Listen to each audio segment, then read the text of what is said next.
tentang blueprint atau roadmap PSSI ke depan.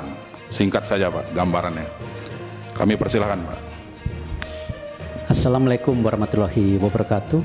Salam sejahtera untuk kita semua. Shalom, Om Swastiastu, Nama Budaya, Salam Kebajikan.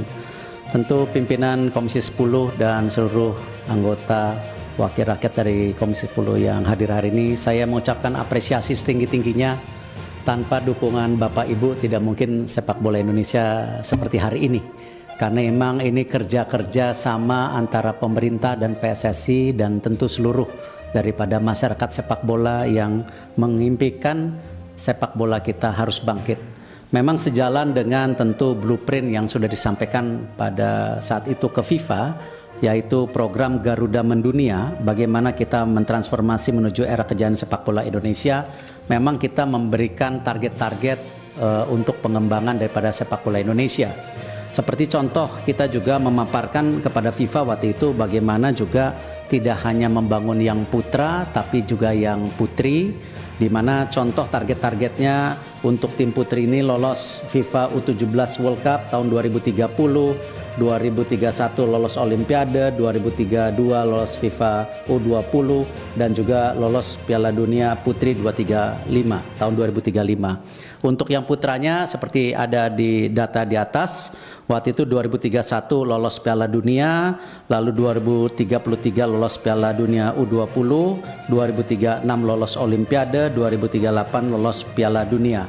Dan tentu rencana ini juga dibagi menjadi 3 fase. Slide berikutnya, di mana tentu tadi disampaikan oleh Pak Menpora short term, ya, diwakilkan Pak Wamen. Terima kasih Pak Wamen dukungannya. Ini sama-sama tim Olimpiade London waktu itu.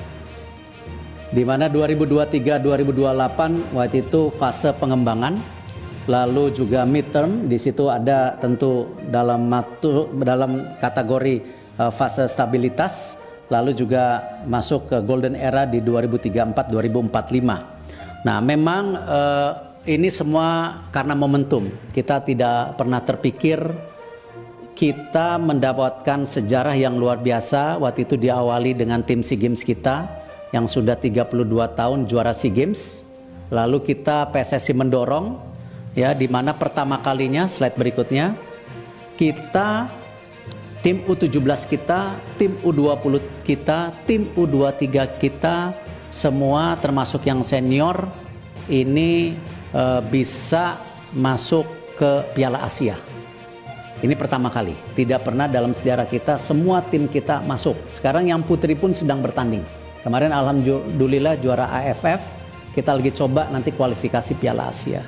Nah, karena program yang didukung oleh pemerintah dan tentu semua supporter sepak bola, apakah pembelian merchandise, sponsor, ini sebuah momentum yang tidak pernah dipikirkan, terlepas daripada roadmap yang kita sudah paparkan kepada waktu itu kepada FIFA.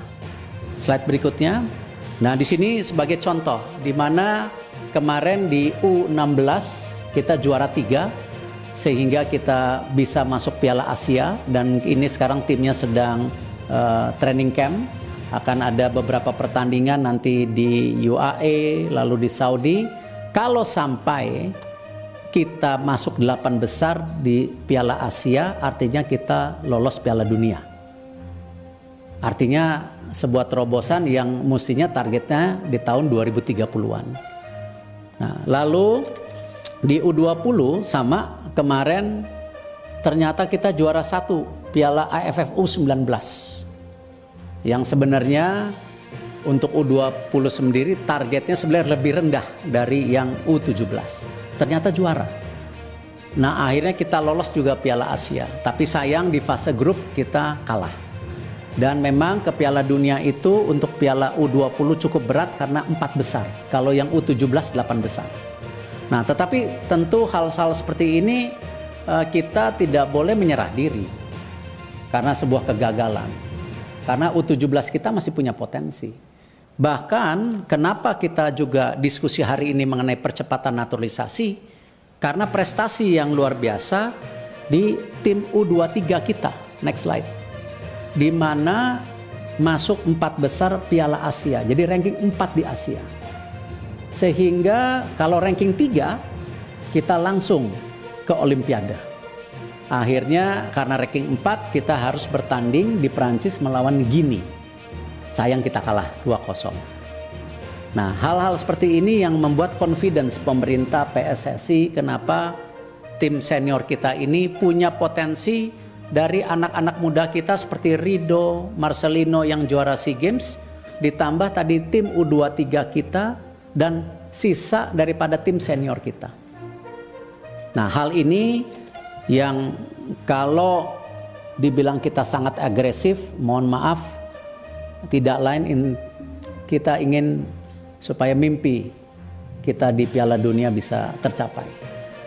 Dan ini tentu kita masih ada sisa pertandingan 4, di mana nanti lawan Australia tanggal 20 away, lalu 25 lawan Bahrain di Indonesia, lalu tanggal 5 Juni lawan China di Indonesia, 10 Juni lawan Jepang. Kalau kita ranking 2 artinya langsung lolos Piala Dunia. Tetapi kalau sampai pun kita ranking 3-4, kita masih diberi kesempatan untuk kualifikasi, ya, bergabung dengan 3 grup lainnya yang ranking 3-4 dibagi 2 grup. Nanti ranking 1-nya lolos Piala Dunia. Nah, ini yang akan dilakukan pada bulan Oktober-November tahun ini. Jadi hal seperti ini mohon maaf, kami dari PSSI tidak bermaksud melakukan sebuah mimpi yang hiperbol, tetapi ini sesuatu yang real, nyata ada di depan mata kita, dan ini baik saya rasa untuk bangsa kita juga sejajar dengan bangsa-bangsa besar di dunia.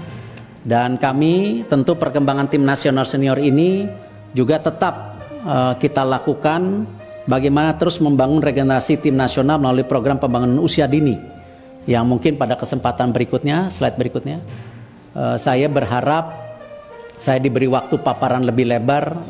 Kemarin terima kasih para pimpinan Kapoksi sudah hadir. Mungkin tidak fair para pimpinan kalau kita juga tidak mengajak seluruh anggota untuk melakukan FGD, ya, karena memang kebetulan ada mungkin 30 halaman yang tidak mungkin saya presentasikan saat ini. Dan insya Allah niat baik, nawaitu baik dari bapak-bapak ibu yang hadir kita tidak akan salah gunakan. Ini sekedar memang bagaimana kita memastikan mimpi kita sebagai bangsa bisa setara dengan bangsa-bangsa dunia. Terima kasih. Wassalamualaikum warahmatullahi wabarakatuh. Waalaikumsalam warahmatullahi wabarakatuh. Terima kasih Pak Ketua Umum PSSI Pak Erick Thohir. Insya Allah nanti kita agendakan Pak